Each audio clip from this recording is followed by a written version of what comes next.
সুখবর, অবশেষে প্রকাশিত হল নবম পে স্কেলের পূর্ণাঙ্গ গেজেট।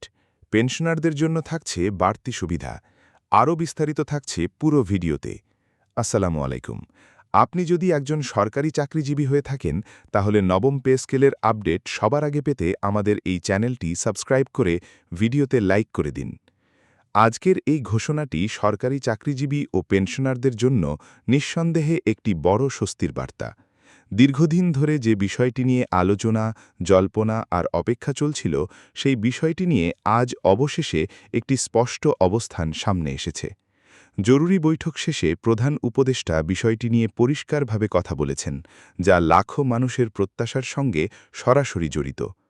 নবম পে স্কেল নিয়ে সরকারি চাকরিজীবীদের প্রত্যাশা ছিল বহুদিনের। মূল্যস্ফীতি, জীবনযাত্রার ব্যয় বৃদ্ধি, শিক্ষা ও চিকিৎসা খরচ সবকিছু মিলিয়ে বর্তমান বাস্তবতায় একটি আধুনিক ও বাস্তবসম্মত বেতন কাঠামোর প্রয়োজন ছিল অত্যন্ত জরুরি।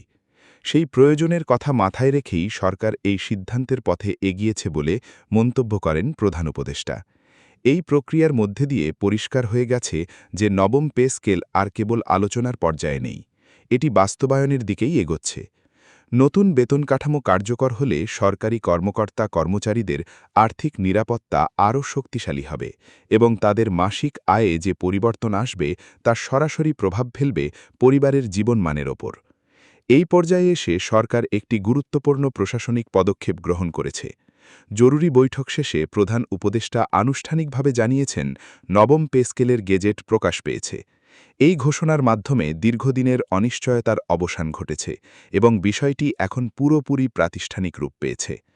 প্রধান উপদেষ্টা আরও জানিয়েছেন, এই পে স্কেল প্রণয়নের সময় সরকার শুধু বর্তমান চাকরিজীবীদের কথাই ভাবেননি, বিশেষ গুরুত্ব দেওয়া হয়েছে পেনশনারদের বিষয়টিতেও। দীর্ঘ কর্মজীবন শেষে যারা অবসর নিয়েছেন, তাদের সম্মান ও আর্থিক স্বাচ্ছন্দ্য নিশ্চিত করা রাষ্ট্রের দায়িত্ব।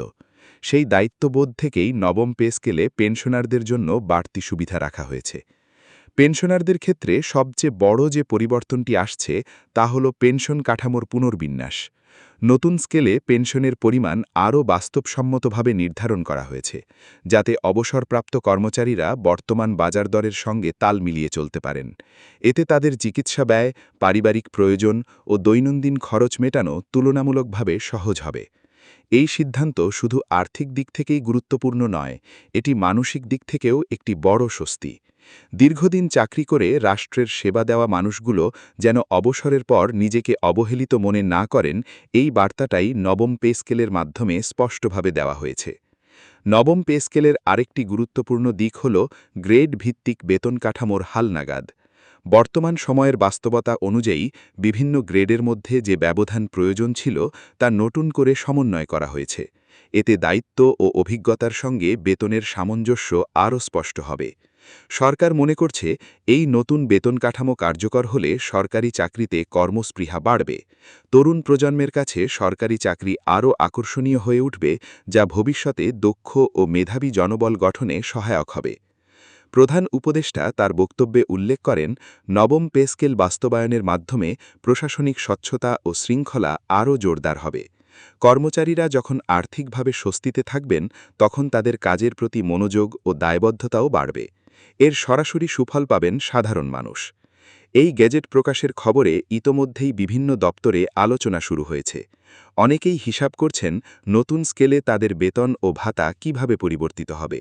আবার পেনশনারদের মধ্যেও দেখা গেছে স্বস্তির নিঃশ্বাস, কারণ দীর্ঘদিন পর তারা একটি স্পষ্ট সিদ্ধান্তের মুখোমুখি হয়েছেন। নবম পে স্কেলে ভাতার বিষয়েও কিছু গুরুত্বপূর্ণ পরিবর্তনের ইঙ্গিত পাওয়া গেছে।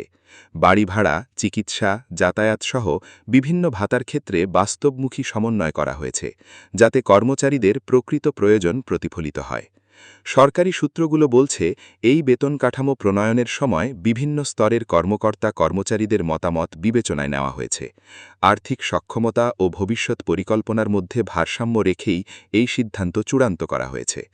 প্রধান উপদেষ্টা আরও বলেন, নবম পে স্কেল বাস্তবায়ন কোনো হঠাৎ সিদ্ধান্ত নয়, এটি একটি দীর্ঘ প্রক্রিয়ার ফল, যেখানে দেশের অর্থনৈতিক অবস্থা, রাজস্ব আয় ও উন্নয়ন পরিকল্পনার বিষয়গুলো গভীরভাবে বিশ্লেষণ করা হয়েছে।